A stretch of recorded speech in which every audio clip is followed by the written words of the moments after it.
जी अस्सलाम वालेकुम। क्लास 6 आपका lesson evolution of computers second quarter का। और लेट्स मूव ऑन। हमने कहाँ तक पढ़ा था? हमने देखा था कि जैकर्ड्स लूम जो है वो कैसे काम करती थी, वो वहाँ पे पंच कार्ड्स का यूज़ कैसे हुआ था। अब हम आज जो हमारा टॉपिक जहाँ से हमने स्टार्ट करना है दैट इज़ बेबाज डिफरेंशियल इंजन, या इसे बेबिज भी पढ़ते हैं, बेबाज भी पढ़ सकते हैं, up to you. Babbage's differential engine ये क्या था? चार्ल्स बेबिज जो था वो मैथमेटिक्स का प्रोफेसर था कैम्ब्रिज यूनिवर्सिटी में। ये 1822 की बात है। जब उसने क्या किया था, एक डिज़ाइन किया था एक कम्प्लेक्स कैलकुलेटर। एक कैलकुलेटर जो आपके हाथ में आ जाता है, आप जेब में डाल लेते हैं, ये वो कैलकुलेटर नहीं, ये बड़ी सी मशीन थी, एक इंजन नुमा चीज़ थी। तो काफ़ी बड़ा सा एक जो है वो भारी भरकम सा एक मशीन थी, इंजन था। तो ये इसको क्या नाम दिया गया? डिफरेंशियल इंजन नाम दिया गया। इस इंजन को डिफरेंशियल इंजन का नाम दिया गया। This device was the method use the method of punch card. तो जो जैकर्ड लूम में जो पंच कार्ड्स यूज़ हुए थे, इस डिवाइस ने क्या किया, वो पंच कार्ड्स यूज़ किए ताकि क्या किया जाए, store instructions and use these instruction to perform calculations. This device, ये बात ये लिखी हुई है, use the method of punch cards to store instructions and used these instructions to perform calculations। और इसका नाम क्या था? Differential engine. डिफरेंशियल इंजन में पंच कार्ड्स यूज़ हुए ताकि क्या किया जाए, इंस्ट्रक्शंस को स्टोर किया जाए और फिर उन इंस्ट्रक्शंस की बेस पे कैलकुलेशंस परफॉर्म की जाए। ये डिवाइस जो है वो कितनी कैलकुलेशंस कर सकती थी? अप टू 20 डेसिमल, ठीक है, 20 डेसिमल प्लेसेस तक ये क्या कर सकती थी, ये कैलकुलेशंस कर सकती थी। यानी कि आप नंबर्स को लिखें ना कि 0 1 2 3 यूनिट 10 जिस तरह से लिखते हो, इस तरह 20 डेसिमल्स जो है बनते हैं, उनकी क्या कर सकती थी ये इंजन जो था इतनी उसकी जो कैपेसिटी थी कि इतनी कैलकुलेशन वो कर सकता था। अब क्या हुआ कि जब ये मशीन जो है या ये इंजन जब बना तो ये बहुत पॉपुलर हो गया और चार्ल्स बेबेज को इसकी वजह से बहुत शोहरत मिली। और जो इंग्लैंड की गवर्नमेंट थी उन्होंने उसे क्या किया, 1700 पाउंड इनाम दिए ताकि वो एक मज़ीद जो है वो एक अच्छी मशीन बनाए, इससे बेहतर जो काम कर सके, ठीक है। तो 1700 पाउंड उसको इनाम में मिले थे। अब चार्ल्स बेबेज को आपको पता है, आपने पहले पढ़ा है प्रीवियस क्लासेस में, कि he is called the father of computers, ठीक है। Charles Babbage is called father of computers. अच्छा, इसी बेबेज ने, चार्ल्स बेबेज ने एक और मशीन बनाई थी, जो कब बनाई उसने 1833 में स्टार्ट की और 22 में ही स्टार्ट की थी, 22 के बाद, और फिर उसे 10 साल तकरीबन लगे। तो 1833 या 34 में उसने क्या किया, एक नई मशीन बना ली। इस इंजन को, इस मशीन को क्या नाम दिया गया? Analytical engine. पहले वाली जो थी वो डिफरेंशियल इंजन था, जो बाद में बनी वो क्या था? Difference engine, analytical engine. तो पहले वाली डिफरेंशियल इंजन 1822 में बनी थी। जब वो कामयाब रही तो चार्ल्स बेबाज ने सोचा कि अब जो है वो इससे बेहतर मशीन बनाई जाए जो इससे ज़्यादा अच्छा काम कर सके। तो उसने क्या किया, उस पर काम शुरू किया 1822 में, और 1833 में उसने क्या किया, एक मशीन बना ली जिसे वो क्या नाम देता था? Analytical engine. तो वो मशीन काम कैसे करती थी? ये मशीन जो एनालिटिकल इंजन थी, the analytical engine is set to be the first computer, ठीक है। ये फिल इन द ब्लैंक्स में भी ये पॉइंट्स आ सकते हैं। एनालिटिकल इंजन को फर्स्ट कंप्यूटर कहते हैं। क्यों कहते हैं? क्योंकि इस पे कंप्यूटिंग कंसेप्ट्स थे बहुत सारे जो आजकल भी यूज़ हो रहे हैं। वो पहली दफ़ा इसी में यूज़ हुए थे। जो कंसेप्ट्स कंप्यूटर आजकल यूज़ करते हैं फॉर डाटा प्रोसेसिंग, वो उस वक्त उसी में फ़र्स्ट टाइम यूज़ हुए थे। इस वजह से इसको फ़र्स्ट कंप्यूटर कहते हैं। तो एनालिटिकल इंजन में कौन से कंसेप्ट थे? मेल थी एक। अब मेल क्या करती थी? Analytical engine had a mill in it. Mill का मतलब एक चक्की, ठीक है, which is similar to processor which is used in today's computer. आजकल के कंप्यूटर में क्या होता है, प्रोसेसर होता है और उसने मेल यूज़ की थी। वो उसमें क्या करती थी, मेल प्रोसेसिंग का काम करती थी। तो आज के कंप्यूटर का जो है वो प्रोसेसर है। तो ये आइडिया वहीं से आया, इसीलिए एनालिटिकल इंजन को फर्स्ट कंप्यूटर कहते हैं। दूसरी चीज़ कि उसमें स्टोरेज होता था डाटा का। वो कैसे होता था? इंस्ट्रक्शन स्टोर होती थी। Analytical engine could store data, record data in store. उसका एक स्टोर था जहाँ पे डाटा स्टोर होता था, ठीक है, या रिकॉर्ड होता था। Which is the same concept that is used for memory today. आजकल के कंप्यूटर में डाटा कहाँ पे रिकॉर्ड होता है? जो भी इनपुट होती है वो मेमोरी में रिकॉर्ड होता है या स्टोर होता है। तो उसमें क्या होता था, एक स्टोर नुमा एक जो है वो जगह थी जहाँ पे क्या होता था, डाटा स्टोर होता था, ये रिकॉर्ड होता था। तो ये आइडिया भी वहीं से आया जो मेमोरी का है, इसीलिए एनालिटिकल इंजन को फर्स्ट कंप्यूटर कहते हैं। फिर कहते हैं कि गियर्स एंड लीवर्स थे उसमें। गियर्स और लीवर्स क्या काम करते थे? डाटा ट्रांसफ़र करते थे बिटवीन मेल एंड स्टोर, यानी कि स्टोर में डाटा पड़ा होता था और मेल में प्रोसेसिंग होती थी। तो आजकल के कंप्यूटर में क्या होता है कि यहाँ पे कंट्रोल यूनिट ये काम करता है। आजकल के कंप्यूटर में कंट्रोल यूनिट जो मेमोरी में डाटा पड़ा होगा उसको कहाँ पे लेके जाएगा? प्रोसेसर में लेके जाएगा। तो ये काम आजकल कौन करता है? Control unit. तो ये आइडिया कहाँ से आया? उसी एनालिटिकल इंजन से, जिसको हम क्या कहते हैं? फर्स्ट कंप्यूटर, इसी वजह से कहते हैं। फिर input and output units. Input output was provided using punch cards. तो उस पर जो आउटपुट होती थी या इनपुट होती थी वो यूजिंग पंच कार्ड्स दी जाती थी, which were like the input and output devices that we use today.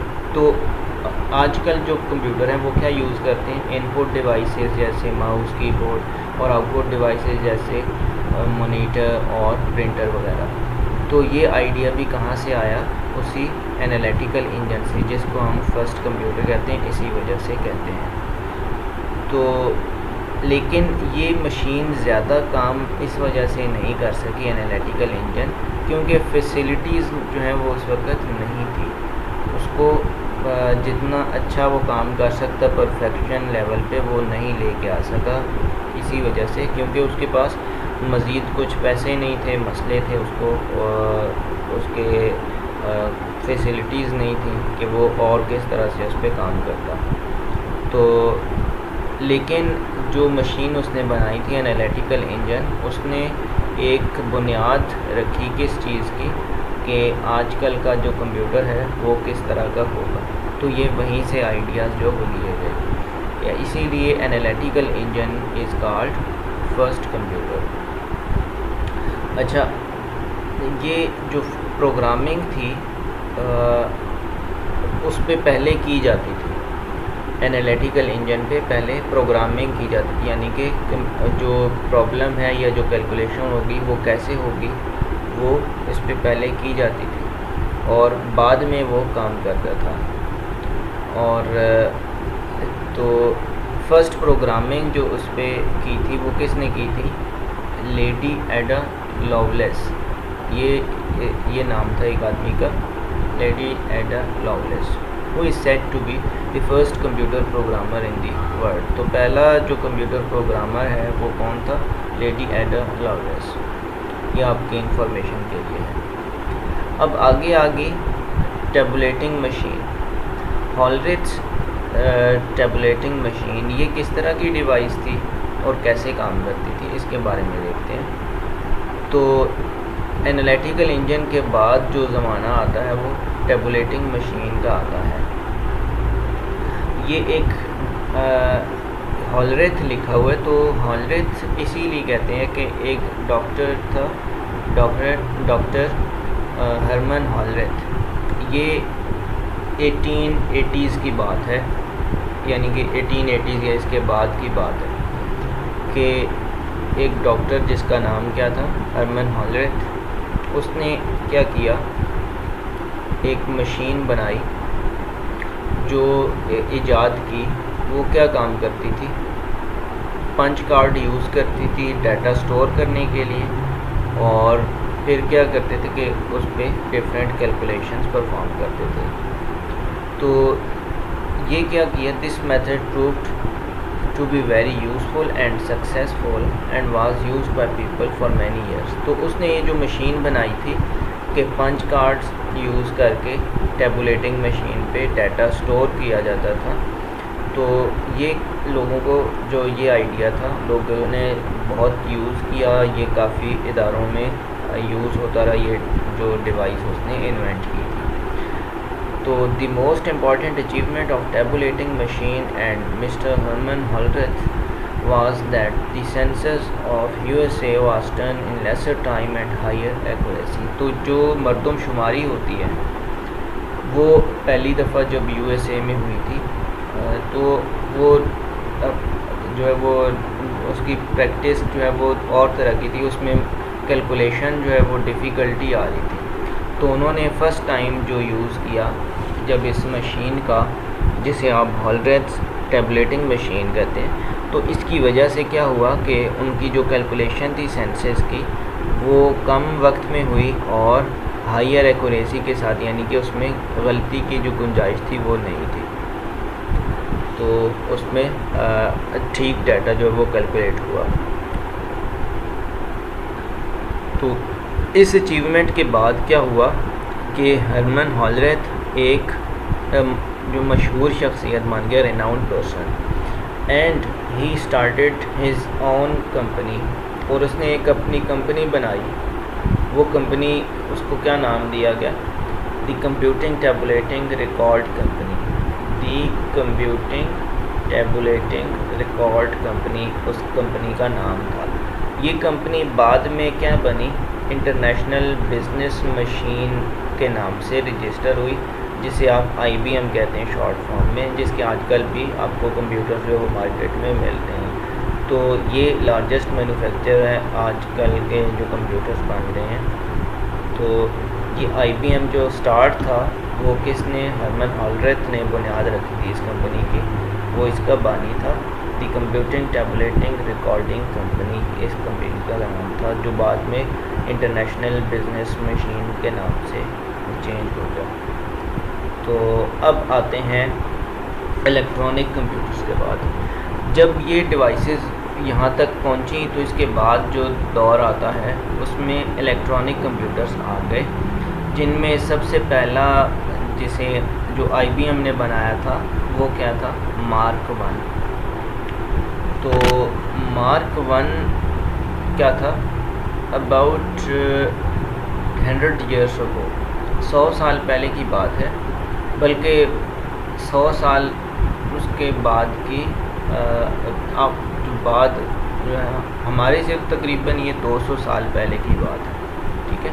लेकिन after 100 years of invention of difference engine, difference जो चार्ल्स बेबाज ने पहला इंजन बनाया था डिफरेंस इंजन, उसके बनने के 100 साल बाद क्या हुआ, एक और मशीन बनाई जो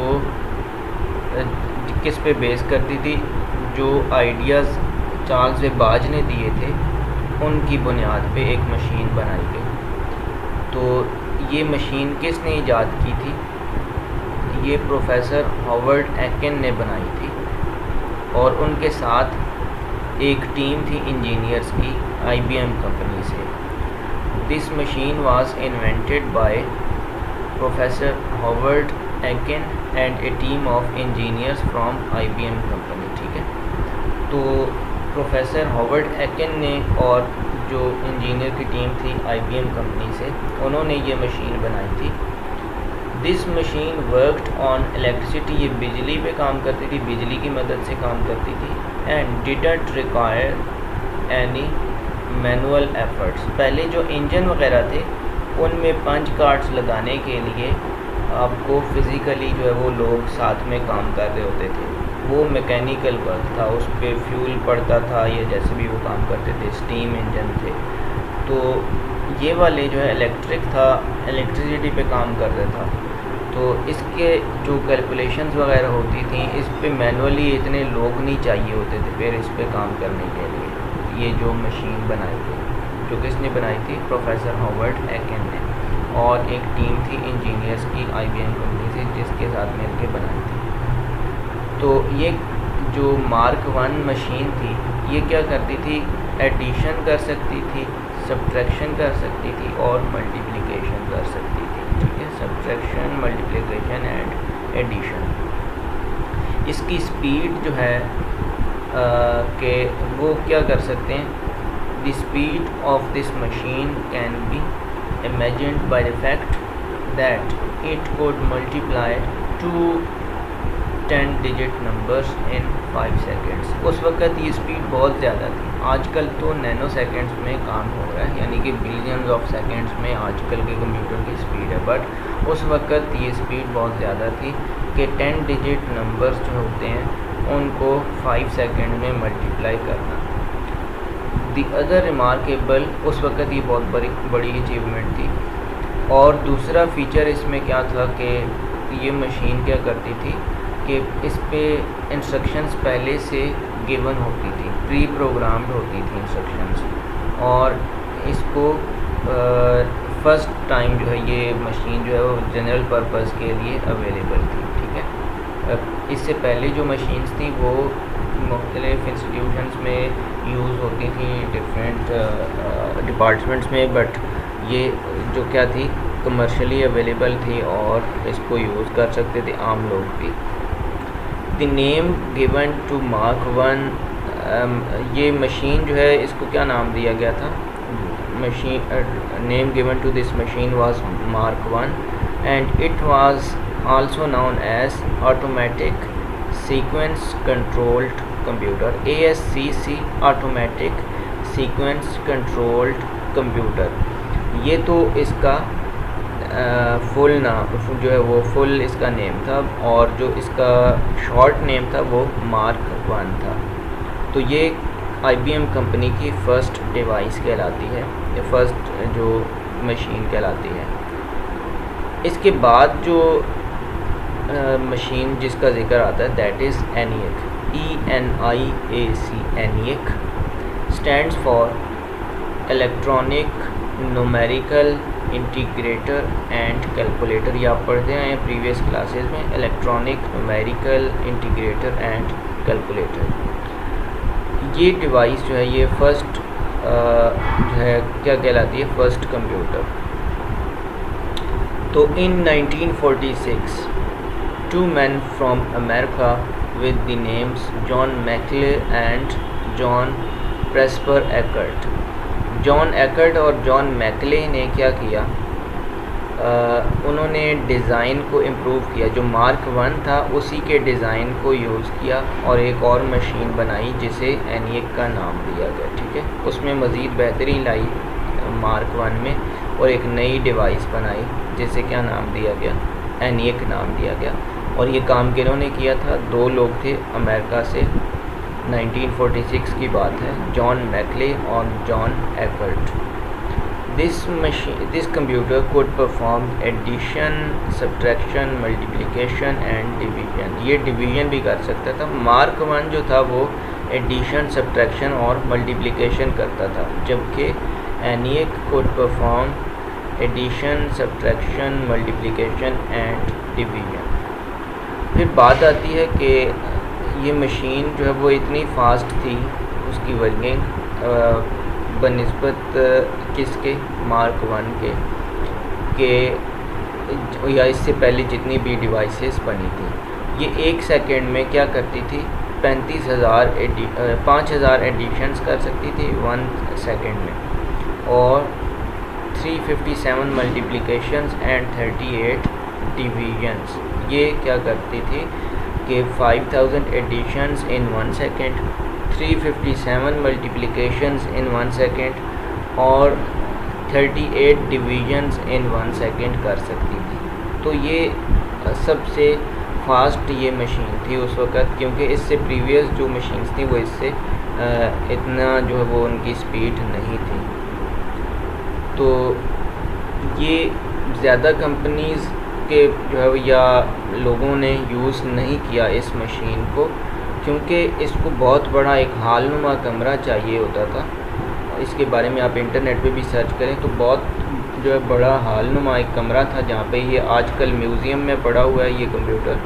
और इसको जब फर्स्ट टाइम चलाया गया तो जो वहाँ का इलाका था उसकी बिजली जो है वो सारे लोगों की चली गई थी, क्योंकि इसको बहुत ज़्यादा पावर चाहिए थी। 150 किलोवाट्स ऑफ पावर इसको चाहिए थी and need to be cooled with water. और पानी जो है वो साथ में चल रहा होता था ताकि ये जो है वो ठंडा भी रहे।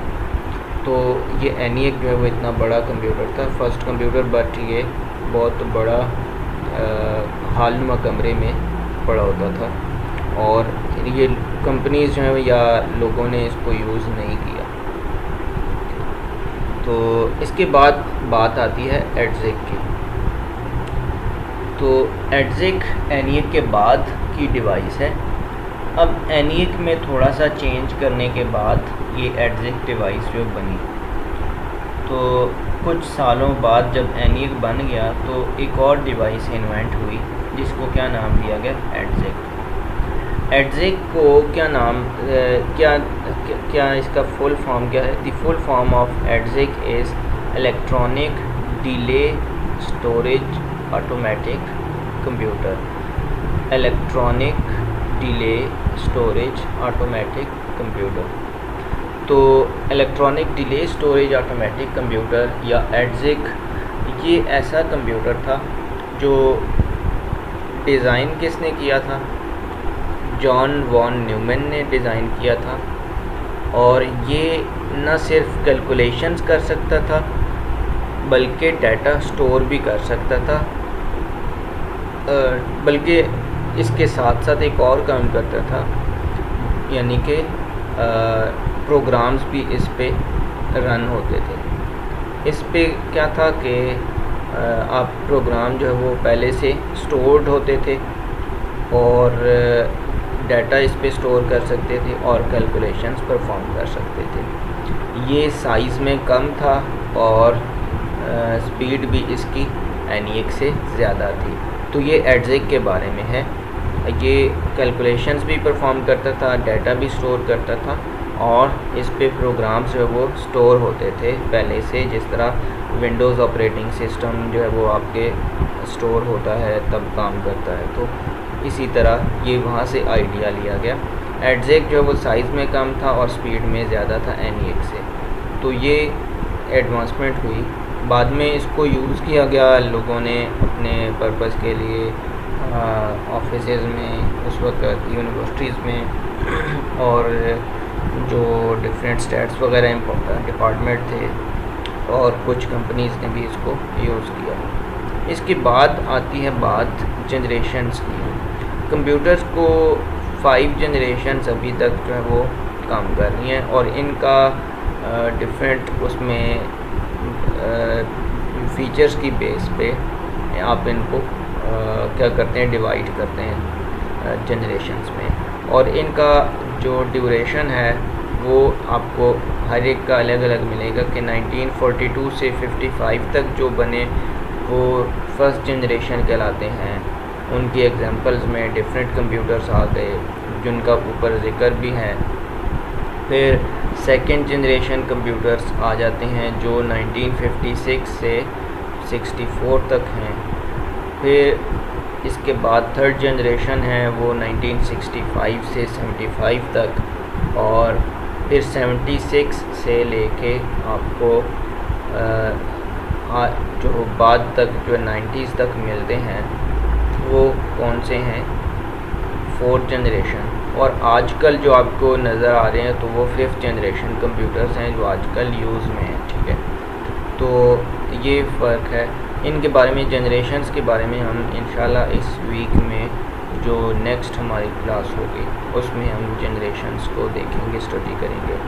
तो यहाँ तक जो आपका लेसन गुजर चुका है, जितनी भी डिवाइसेस का, आप इनको दोबारा ये रीड करें, वीडियोस को आपने दोबारा से देखें इस सेशन को, तो आपको ताकि अच्छी अंडरस्टैंडिंग हो इनकी, ताकि आपका ये साथ में बर्डन आइज बाद में आप होंगे अगर आप अभी से नहीं करेंगे। ये आज का आपका लेसन था।